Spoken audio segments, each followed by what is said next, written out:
Test, test. Okay. Test, test, test. Test. Hello. 1 hen, 2 ducks, 3 squawking geese, 4 limerick oysters, 5 corpulent porpoises, 6 pairs of Don Alverso's tweezers. Welcome back for our last session, I guess, of the whole Kansasfest before we get to the vendor fair. So we have Kevin Savitz talking to us about some renderer thing.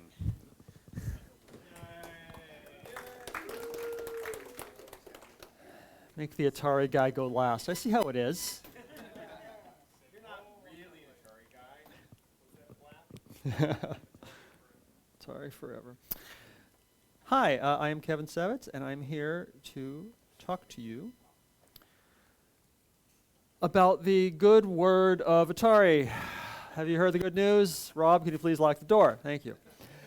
I'm here to talk to you about Renderific, which is an SVG renderer for the Atari computers. Had plans to try to make it port to the Apple II in time before today, and I didn't have time for that. But you could do it. I empower you to do it. So, an SVG renderer, what does that mean?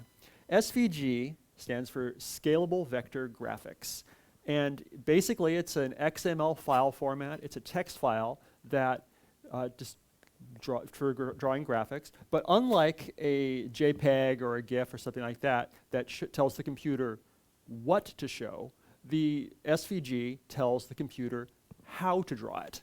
So it might say, draw a line that is X pixels long, and then draw a vertical line that is twice that number of pixels long, and then draw a curve. And so the advantage to an SVG file is, rather than if you've ever had a JPEG or something and it was small and you tried to blow it up, it gets all pixely and doesn't look good at larger sizes. An SVG file, once it's done, you can render it like as size of a postage stamp, or you could make a billboard out of it with no loss of resolution.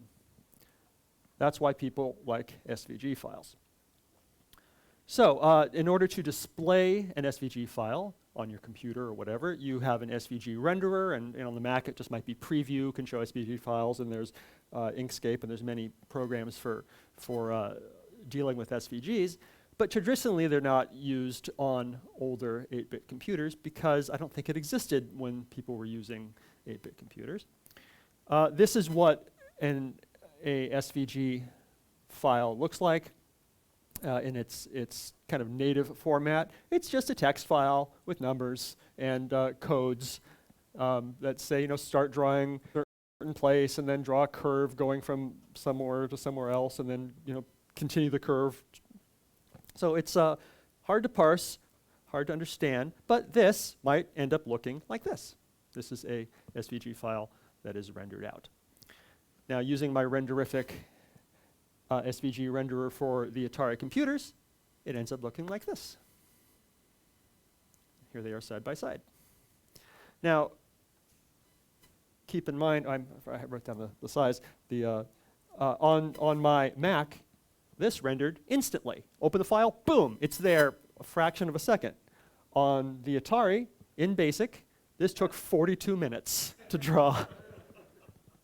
Now, I used a language called Turbo Basic XL, which is an enhanced BASIC for the Atari, offers some better looping and functions and some other routines that I really needed that the built-in Atari BASIC wouldn't use. Similarly, if this was to be ported to the Apple II, AppleSoft BASIC, I believe, could not do this at all. I started doing the port for the Apple, and I was decided to use Blankenship BASIC, which is an enhanced BASIC that's available that offers, basically it came down to the better looping functions so that you're not stuck using go-tos all the time.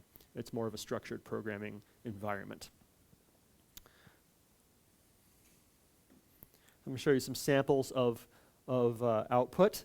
So SVG, basically I decided to use SVG Tiny, which is kind of a subset of SVG. The real full SVG spec can do moving graphics and animation and stuff, and I just took the real simple format and kind of worked with that. Here's kind of a flowery thing that took, 11 minutes to render.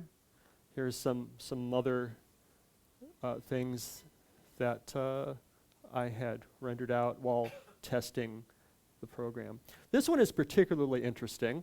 I was just looking around the internet for SVG files, and I'll show you where I found some later. But I had found that a gentleman some years ago went to the Penguin software games, including this from Transylvania, and figured out the encoding format that they used for some of their graphics and exported it to SVG. So, and then I found those and then re-imported it into my Atari. So this is from, I believe, the game Transylvania. And that's a scene that you might have seen on your Apple, but running in full color and rendered from a different file format. And this is a fake electronics component, and here's a logo for my podcast. So this started off as a simple, this is one of those projects that was just like, I'm going to try this for a couple hours, something to do, watching TV. You know, I've got a stupid idea. I wonder if I can draw squares on the screen from an SVG file. And this turned into something that encompassed 3 weeks of my life, just like full-time thinking about this. No work, no paying attention to the children, not eating. I'm just like had SVG on the mind for quite a while. So. And I logged the full thing on Twitter, and which made it real convenient to do this presentation, because I had screenshots all the way down from the beginning. So it started off with the kind of